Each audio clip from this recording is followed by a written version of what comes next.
Break کے بعد ایک بار پھر آپ کی خدمت میں حاضر ہیں، باقی سوالات آگے خدمت میں پیش کرتے ہیں. آگے اجازت ہے؟ بسم اللہ. السلام علیکم. وعلیکم السلام.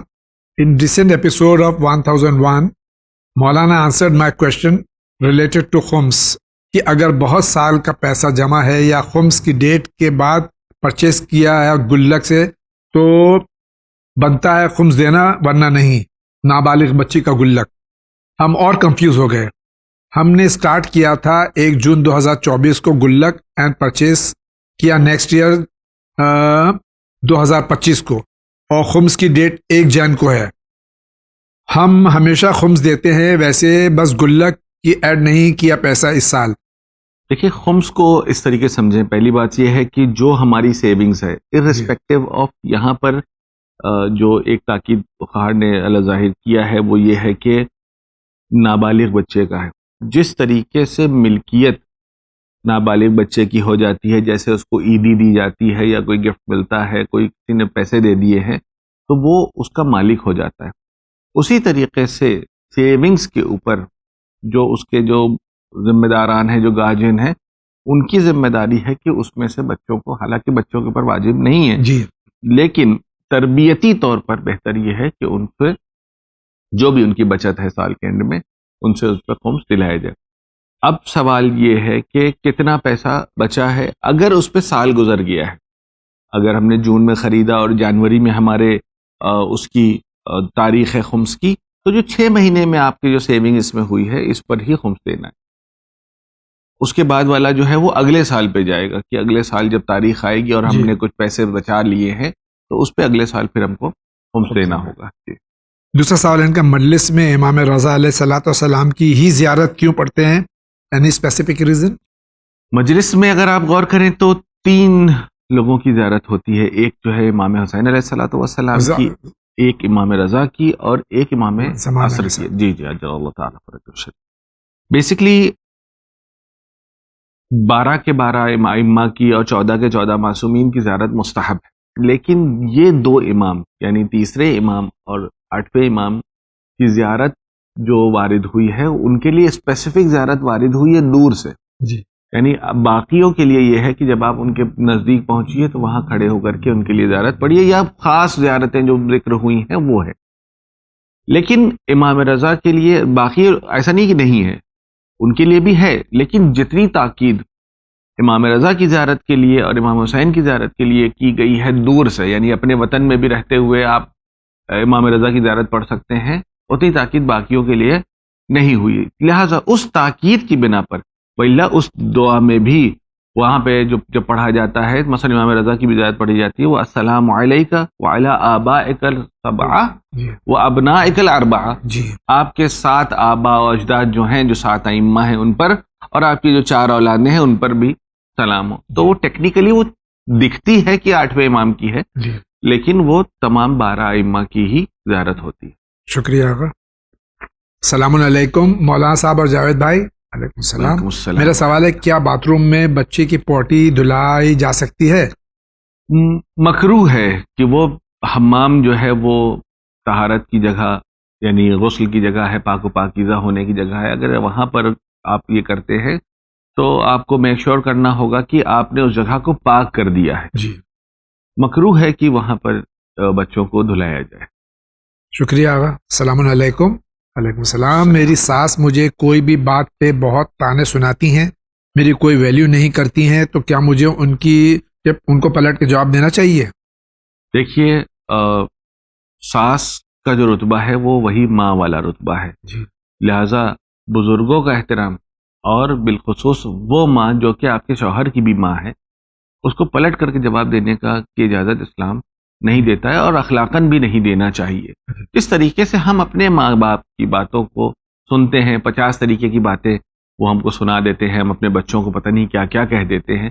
وہ بیچارے خاموشی سے سن لیتے ہیں، یا اگر ہمارے والدین نے ہم کو کچھ کہہ دیا تو ہم سن لیتے ہیں. اسی طریقے سے آپ یہ سمجھیں کہ یہ ساس یا یہ جو ہمارے سسر ہے یا ہمارے گھر کا کوئی دوسرا بزرگ ہے، اس نے ہم سے اگر ہماری غلطی پہ کوئی بات بول دیا ہے یا مس انڈرسٹینڈنگ میں کوئی بات بول دیا ہے تو ہم اس کو درگزر کریں، ہم اس کو رسپونڈ کرنے سے زیادہ اچھا اخلاق برتے ان کے ساتھ میں، تاکہ وہ خود یعنی کہ خود بخود وہ رشتہ اچھا ہو جائے. جی، بہت بہت شکریہ. السلام علیکم. علیکم السلام. السلام. میرا سوال ہے کہ ہیئر کٹ کرنے کے بعد بالوں کو زمین میں دفنا دینا چاہیے یا وہیں شاپ پہ چھوڑ دینا چاہیے؟ شاپ پہ چھوڑ دینا چاہیے.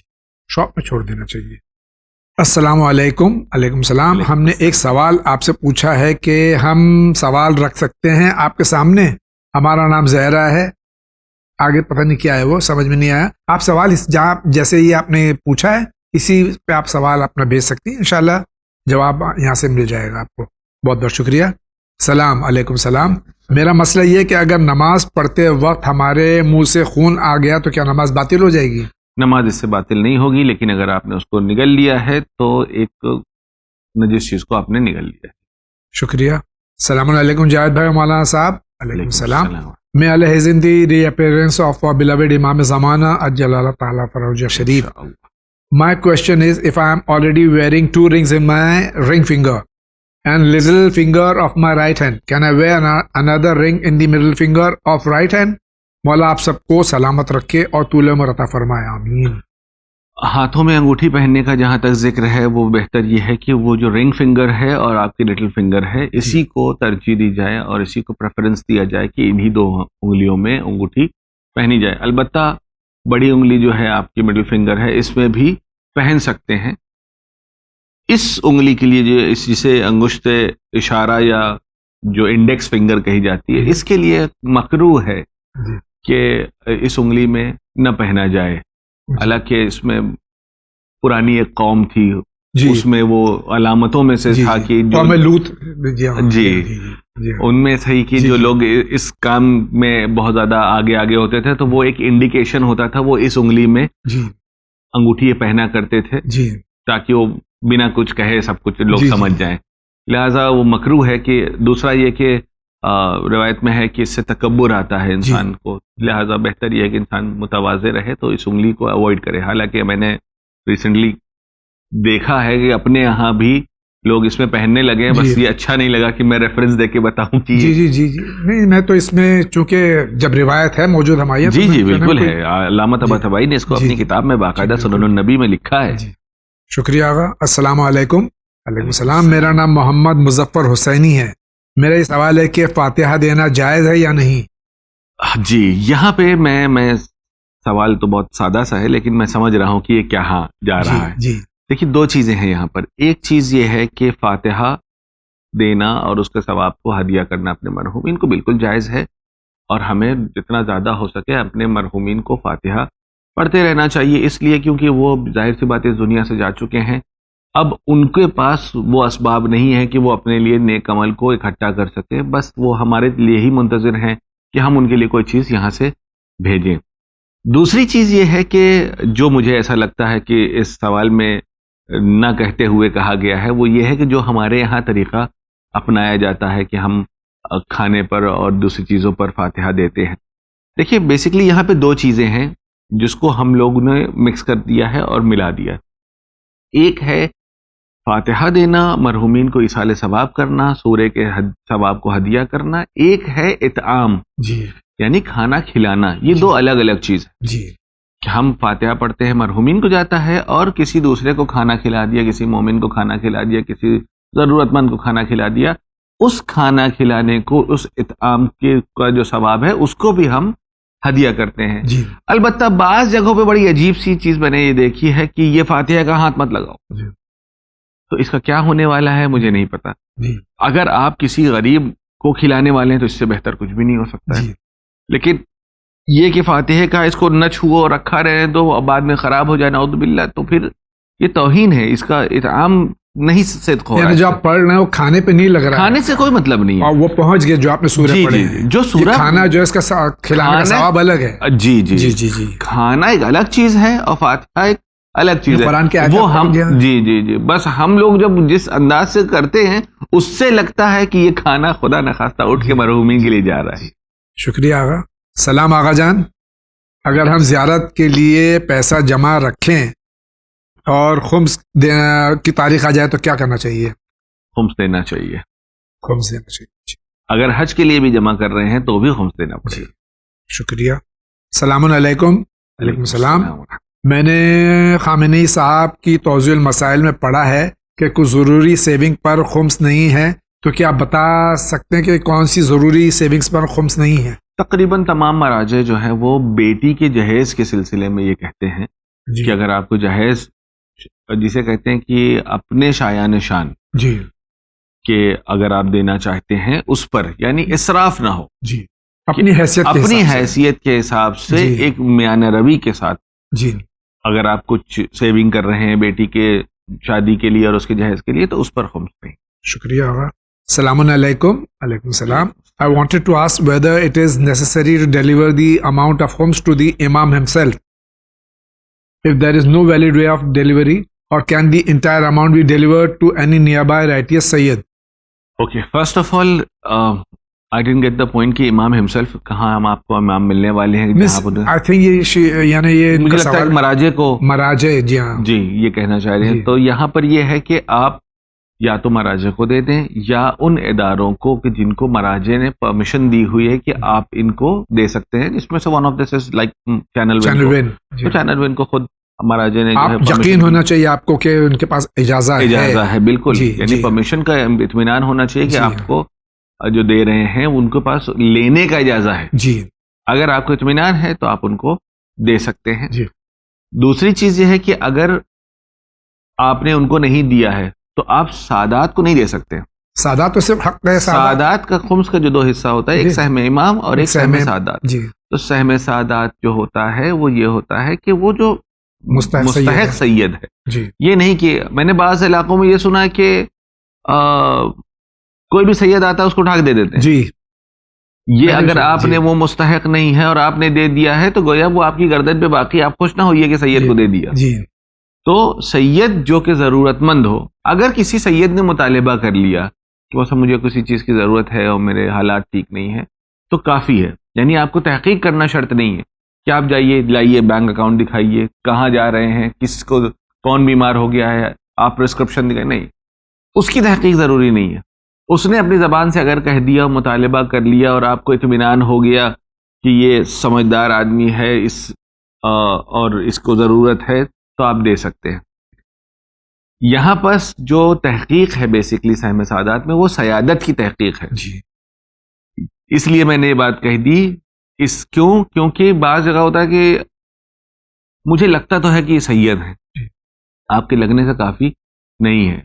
کم سے کم یہ ہو کہ جن کو آپ جانتے ہو کہ سادات ہیں، یا ایسی بستی سے تعلق رکھتے ہو کہ جہاں کی سیادت کے بارے میں شہرت ہو کہ وہاں کے رہنے والے یا وہ بستی جو ہے سادات کی بستی ہے، لہذا ان کا تعلق وہاں سے ہے، تو آپ ایسے سید کو کہ وہ خود بھی بولتا ہو کہ ہم سید ہیں جی اور تصدیق ہو تو آپ دے سکتے ہیں۔ جی شکریہ آقا۔ السلام علیکم جاوید چاچو اینڈ مولانا صاحب۔ ماشاء اللہ، علیکم السلام۔ I have a question that I have a lot of doubts about everything. I feel Yes. that everything is najis and every now and then I feel like urinating. Okay, So please tell me something to reduce it. And also tell me what is najis and what is not. Okay, first of all سب چیز پاک ہے، جی بے سب شک، کچھ پاک، کل شیء طاہر جی اللہ، الا تعلم انہ قدر۔ جی ساری کی ساری چیزیں جو آپ کے اطراف میں پائی جاتی ہیں وہ سب پاک، جی جب تک کہ آپ کو اس کے نجس ہونے کا علم نہ ہو جائے، جی یقین، یقین، جی، شک نہیں، ارے جی، یہ ہو سکتا ہے کہ نجس ہو گیا، ہو سکتا ہے، کافی نہیں۔ جی آپ کو یقین ہونا چاہیے کہ یہ چیز نجس ہوئی ہے، اپنی آنکھوں سے آپ نے دیکھا ہو تو ہی یہ چیز نجس ہوگی، یا کوئی عادل آپ سے بتائے، جی، یا دو آدمی بتا دیں، جی، یا وہ کوئی آدمی بتا دے کہ بھائی یہ نجس ہے، جی جس کی بات پہ آپ کو اطمینان ہو یا تو نجس ہو جائے گی۔ جی وَإِلَّا تمام چیزیں پاک ہیں، جی ہر چیز کو آپ نجس نہیں کہہ سکتے ہیں، جی اور صرف شک ہونے کی بنیاد پر کسی چیز کو نجس نہیں ٹھہرایا جا سکتا ہے۔ اچھا، جہاں تک کہ یہ کہ he feels like urinating every time، تو یہ میڈیکل یہ میڈیکل ان کا پرابلم ہے، یہی should refer to a doctor and refer کرنا چاہیے ان کو۔ اللہ صحت عطا consult فرمائے a آپ کو۔ السلام علیکم۔ وعلیکم السلام۔ سوال یہ ہے کہ اگر کوئی گندی ویڈیو سامنے آئی یا انسان کو سیکشل تھاٹ آئے، پہلے تو گندی ویڈیو سامنے آئے کیوں، اور پھر سیکشل تھاٹ آئے، پھر منی خارج ہونے کا شک ہو، معلوم نہیں کہ منی خارج ہوئی یا نہیں، یا رطوبت ہے تھوڑی، تو کیا وہ پھر غسل جنابت کرنا پڑے گا؟ نہیں، جب تک کہ آپ کو اطمینان نہ ہو جائے تب تک غسل واجب نہیں ہو۔ شکریہ۔ جاوید بھائی مولانا صاحب کو میرا سلام. علیکم السلام. السلام. عرض ہے میرا ایک سوال ہے کہ ایک مستحب نماز ہے جو جمعے کو پڑھی جاتی ہے اور اس میں قرآن کا سورہ حامیم سجدہ پڑھنے کی تاکید ہے, جی. مگر اس میں تو واجب سجدہ ہے, تو پھر وہ سورہ کیسے پڑھ سکتے ہیں؟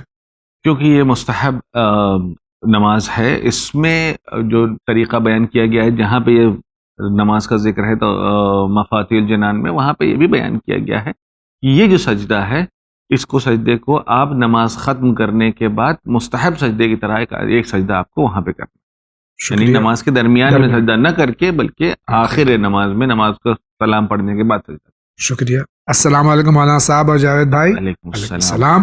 میرا سوال یہ ہے کہ میں اسٹوڈنٹ ہوں, اوکے. میں جو بھی پڑھتی ہوں بعد میں سب بھول جاتی ہوں, میں بہت پریشان ہوئی ہوں, کیا میں کروں؟ جواب ضرور دیجیے. تقویت حافظے کے لیے ہر نماز کے بعد ایک مختصر سی دعا ہے جسے مفاتیح الجنان میں ذکر کیا گیا ہے. انشاءاللہ میں کہوں گا کہ اس کو جو ہے وہ یہاں پر ڈسپلے بھی کر دیں. دوسری چیز یہ ہے کہ آپ اپنے پڑھنے کے طریقے کو تھوڑا سا اور امپروو کریں. ایک بار پڑھنے سے کوئی چیز نہیں یاد رہ جاتی ہے, آپ کو کنٹینیوسلی اس کو ریپیٹ کرنا ہوتا ہے. جی. جیسے میں اس کی ایک مثال دوں کہ حافظین قرآن, جی. آپ یہ دیکھیے کہ پورا کا پورا قرآن حفظ کر لیتے ہیں. جی. ایسا نہیں ہے کہ ان کے پاس کوئی ایکسٹراڈنری حافظہ ہوتا ہے. جی. ہمارے اور آپ کے جیسے معمولی لوگ ہوتے ہیں. بس اس کی وجہ کیا ہے, جو مولا کائنات کی حدیث بھی ہے کہ العلم حرف و تکرار و الف, کہ اگر آپ نے ایک بار پڑھا ہے تو اس کی ویلیو ایک ہے, تکرار یعنی ریپیٹ کرنے سے اس کی ویلیو 1000 کے برابر ہو جاتی ہے.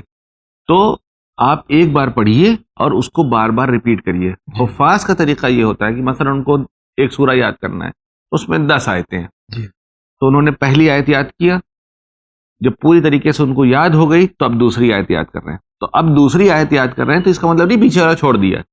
وہ کیا کرتے ہیں کہ پہلے دوسری آیت جب پوری یاد ہو جاتی ہے تو پھر اب وہ کیا کرتے ہیں, پرانی آیت کو ملا کر کے یاد کرتے ہیں, یاد کرتے ہیں. پھر تیسری آیت یاد کرتے ہیں تو پھر پہلی, دوسری, تیسری. تو اس سے یہ ہوتا ہے کہ جتنی مرتبہ وہ تیسری آیت پڑھ رہے ہیں اتنی مرتبہ وہ پہلی آیت پڑھ رہے ہیں, اور وہ کنٹینیوسلی وہ ریپیٹ ہو رہی ہوتی ہے, تو اس سے آدمی کو یاد ہو جاتا ہے.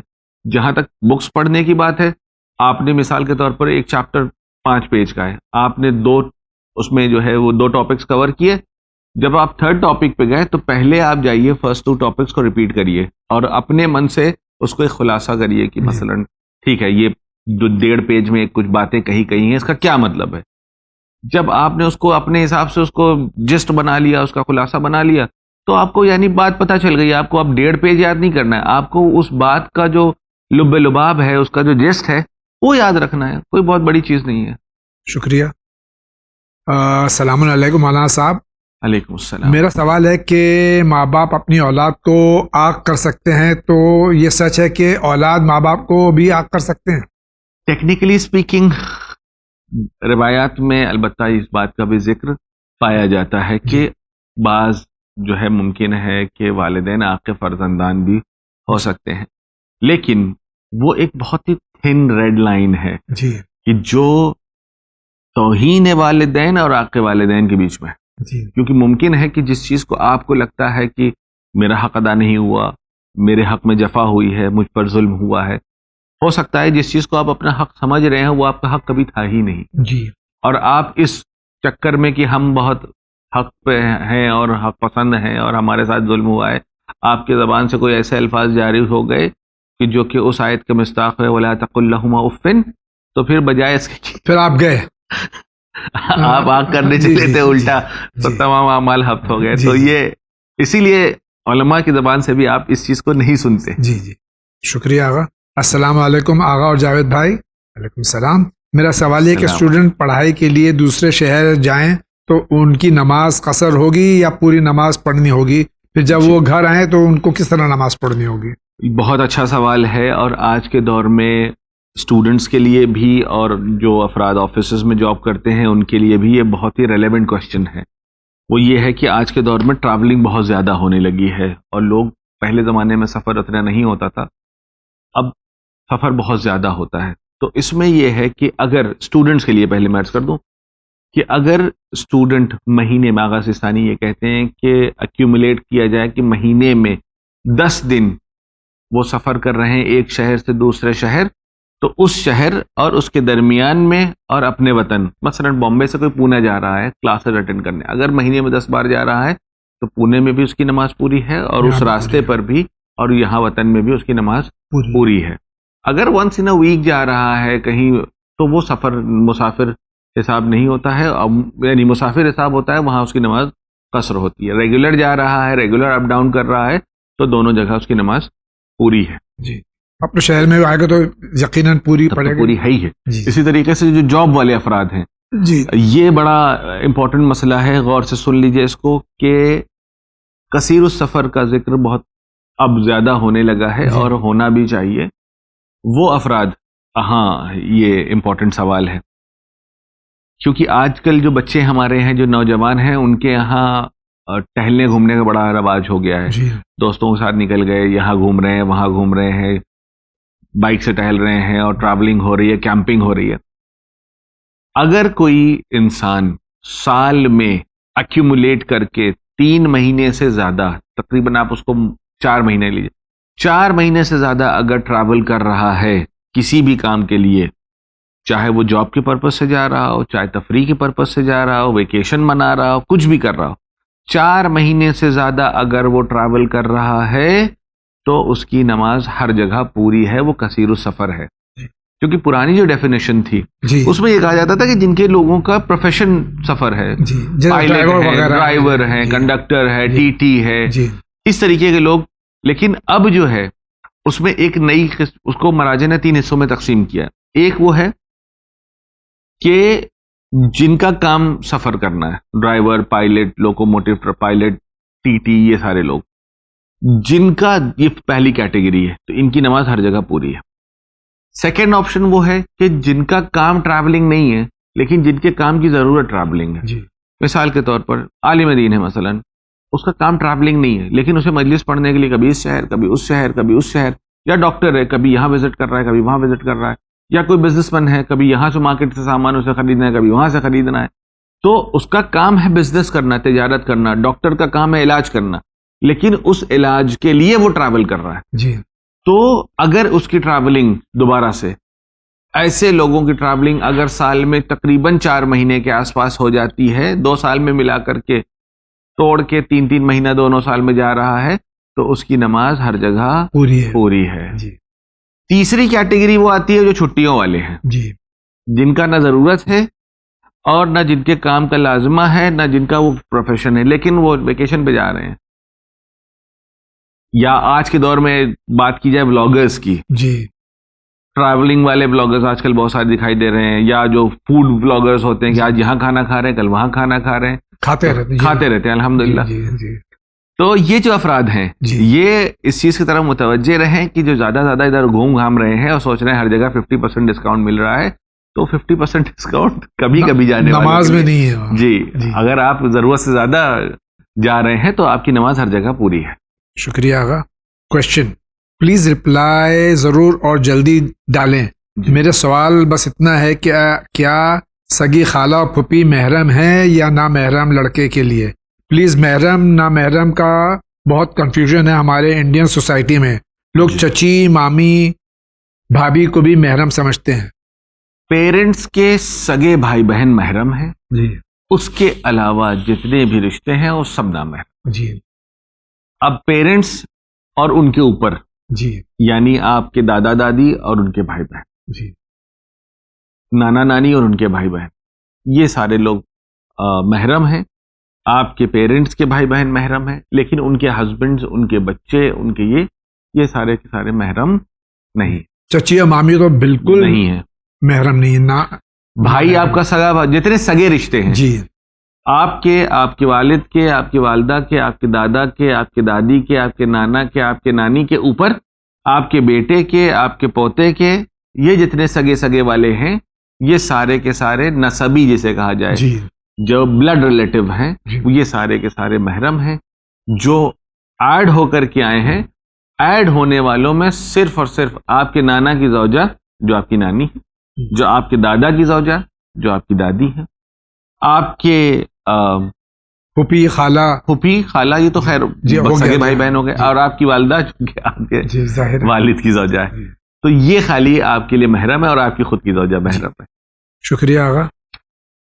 سلام. علیکم السلام. At my place, majalis are recited until very late at night, due to which I am unable to wake up for Fajr namaz. What should I do? Should I skip majalis at night?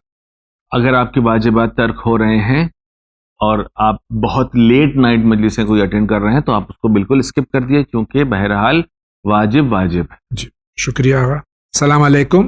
علیکم السلام. میرا ایک question ہے، محرم میں ننگے پاؤں پھرنا چاہیے، لیکن جو لوگ ننگے پاؤں پھرتے ہیں اور وہ انہی پیروں سے فرش اعضاء پر یا مساجد میں آ جاتے ہیں نجس پیر لے کے، ان کا کیا حکم ہے؟ یہاں پہ میں 2 باتیں عرض کرنا چاہوں گا. پہلی بات یہ ہے کہ ننگے پیر ہونے سے یہ نہیں پتہ چلتا ہے کہ پیر نجس ہوا ہے یا نہیں ہوا ہے. دوسری بات یہ ہے کہ تمام عزاداران سے یہ گزارش ہے کہ واقعاً جو فرش اعضاء کا جو تقدس ہے وہ یہ ہے کہ وہاں پہ انسان کو پاک و پاکیزہ جانا چاہیے. اگر اس کو یہ لگتا ہے کہ راستے میں اس کا پیر نجس ہو گیا، یہ تو ہر انڈیویجول کی ذمہ داری ہے جی کہ اگر اس کا پیر نجس ہو گیا ہے تو اس کو فرش اعضاء پہ نجس نہیں بھی، اگر گندا ہو گیا ہے نجس نہیں بھی، جی وہی میں کہہ رہا ہوں کہ اگر گندا بھی ہو گیا ہے جی تو آدمی کو چاہیے کہ اپنے پیر دھو کر کے ہی وہاں پر جائے. شکریہ. السلام علیکم. علیکم السلام. مولانا صاحب اور جاوید بھائی، میرا سوال ہے کہ کیا مستحب نماز کہیں راستے میں جاتے وقت بائک پر بھی پڑھی جا سکتی ہے؟ مرزا ذیشان حیدرآباد سے سوال کر رہے ہیں. مستحب نماز میں تنہا ایک چیز واجب ہے، وہ ہے وضو. جی وضو کے علاوہ آپ بائک میں، پیدل چلتے ہوئے، ڈرائیو کرتے ہوئے کسی بھی سمت میں آپ نماز پڑھ سکتے ہیں. بعض مراجع یہ کہتے ہیں کہ پھر بھی بہتر یہ ہے کہ آدمی قبلے کی رعایت کرے، لیکن اکثر جس میں مثلا آغا سستانی ہیں، آغا مقام مذہب رہبری ہیں، یہ سارے لوگ جو ہے وہ کہتے ہیں کہ ضروری نہیں ہے، اگر آپ باوضو ہیں تو آپ نماز پڑھ سکتے. السلام علیکم. علیکم السلام. This is Mrs Ali. I have searched YouTube for Hassan Kumail series of lectures, Islam کا مطلوب انسان, currently being aired by Channel Win, unable to find it. Shall appreciate if you send me link of this series please. آپ کا یہ مطالبہ، آپ کی جو فرمائش ہے، یہ ایڈمن تک پہنچا دی گئی. انشاءاللہ اس پہ پوری کوشش کریں گے کہ آپ تک یہ لنک پہنچا دی جائے. السلام علیکم. علیکم السلام. میرا سوال یہ ہے کہ آپ سے کہ اسلام میں ایسا کون سا کام کریں جس سے ہم 5 ٹائم نماز ادا کر سکیں اور اپنا گھر بھی چلا سکیں؟ دیکھیے، اسلام میں آپ کوئی بھی پروفیشن لیں، آپ یہ تمام کام خود بخود کر سکتے ہیں. یہ سارا کا سارا مسئلہ آپ کے مینجمنٹ پہ ڈپینڈ کرتا ہے. ہم خود ہندوستان میں رہتے ہوئے یہ دیکھتے ہیں کہ ہمارے یہاں اتنی زیادہ تاکید نہیں ہے، لیکن برادران اسلام کو ہم دیکھتے ہیں کہ جیسے ہی ان کے یہاں وقت نماز ہوتا ہے تو وہ کسی بھی جگہ ہوتے ہیں تو فوراً وہ اپنے لیے نماز کا اہتمام کرتے ہیں اور نماز کو ادا کر لیتے ہیں.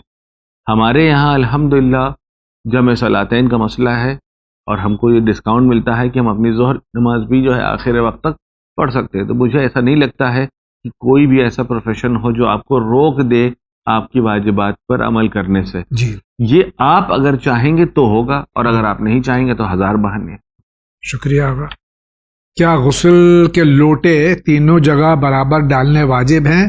مطلب سر اور گردن، دائیں اور بائیں، یا دل مطمئن ہونا کافی ہے؟ اگر کسی کے پاس لوٹا نہیں ہے تو کیا کرے گا؟ سب سے پہلی بات یہ ہے کہ میں بتا دوں کہ لوٹے سے اور غسل سے کوئی تعلق نہیں ہے. جی غسل کا مطلب ہوتا ہے دھونا. جی ایک خاص طریقے سے بدن کو دھونے کو کہا جاتا ہے غسل. جی اس کی ترتیب جو بیان کی گئی ہے وہ یہ ہے کہ سب سے پہلے آپ کو سر و گردن کو دھونا ہے. اگر لوٹا ہے تو لوٹا، گلاس ہے تو گلاس، نل ہے تو نل، شاور ہے تو شاور، جی چمچ ہے تو چمچ. جی اب ہم کیا بتائیں؟ جی جس بھی چیز سے جس ضرب سے بھی آپ، جی چلو سے لے لیجئے، جی جس چیز سے بھی آپ چاہیں، جب آپ کو غسل کرنا ہو تو للہ سب سے پہلے سر و گردن دھو لیجیے گا. جی سر و گردن آپ نے دھو لیا، جب آپ کو یہ یقین ہو گیا کہ آپ کے پورے سر میں کو اور آپ نے چہرے کو، گردن کو تک پانی پہنچ گیا ہے تو آپ کا سر و گردن دھل گیا. اس کے بعد آپ نے اپنے داہنے جسم کی طرف پانی ڈالا. پھر وہی کہوں گا، لوٹا ہے تو لوٹا، گلاس ہے تو گلاس، چمچ ہے تو چمچ، شاور ہے تو شاور، نل ہے تو نل، ربر ہے تو ربر، جو بھی ہے. جی اصل یہ نہیں کہ کس سے دھو رہے ہیں، اصل یہ ہے کہ یہ پانی حصہ پہنچنا دھلنا چاہیے. چاہیے. جی جی اس کے بعد آپ نے پورے رائٹ سائڈ کو دھلا اور اس کے بعد اپنے لیفٹ سائڈ کو دھلا اور آپ کا غسل مکمل ہو گیا. یہاں پہ ایک چیز اور بھی مجھے ریسنٹلی سننے میں آیا نئے انکشافات میں سے، کہ کچھ لوگ کہتے ہیں کہ مثلا جب غسل کرنا ہے تو کون سا سورہ پڑھنا ہے. سورہ بھی ہے، ابھی ریسنٹلی پتہ چلا ہے مجھے کہ سورہ پڑھی جاتی ہے اور کون سی دعا پڑھی جاتی، کوئی نہ دعا ہے نہ کوئی سورہ. آپ کہیے غسل کرتا ہوں میں قربتاً اللہ، جمعے کا ہے تو غسل جمعہ کرتا ہوں قربتاً، عید کا ہے تو عید کا، جنابت کا ہے تو جنابت کا، خواتین کے مخصوص ہے تو اس کا نام لے لیجئے، کوئی آپ نے نظر کی تو اس کا نام لے لیجئے، اور قربتاً اللہ کہہ کر کے آپ اپنے سر کو دھوئیے، سر و گردن کو، داہنا حصہ اور بایاں حصہ. نہ کوئی سورہ ہے نہ قرآن کی تلاوت. شکریہ. سلام، ہمارا سوال ہے کیا السلام. قبرستان کے پاس رہنا کیسا ہے؟ کیا وہاں رہنے سے ہم پر غلط اثرات پڑ سکتے ہیں ہماری طبیعت پر؟ قبرستان کے پاس رہنے میں کوئی حرج نہیں ہے. قبرستان میں رات میں جانے کے لیے مکروہ قرار دیا گیا ہے، تدفین کے لیے بھی کہا گیا ہے کہ رات پہ بہتر ہے کہ اس کو دن کے اجالے میں کیا جائے تاکہ لوگ اس میں شرکت کریں. رات میں جو ہے منع کیا جاتا ہے کہ فاتحے کے لیے قبرستان وغیرہ نہ جائے انسان، ورنہ قبرستان کے پاس میں رہتا ہے کوئی مشکل نہیں ہے. پورا کا پورا مدینہ قبرستان کے بازو میں. جی بالکل، بہت بہت شکریہ. ناظرین کرام، اسی کے ساتھ آج کے اس ایپیسوڈ کا وقت ختم ہوا چاہتا ہے. میں حجت الاسلام کا مشکور ہوں، تشریف لائے آگا، بہت بہت شکریہ. جزاک اللہ خیر. انشاءاللہ زندگی رہی تو پھر آپ سے ملاقات ہوگی، تب تک کے لیے اجازت دیجیے. وآخر دعوانا ان الحمدللہ رب العالمین.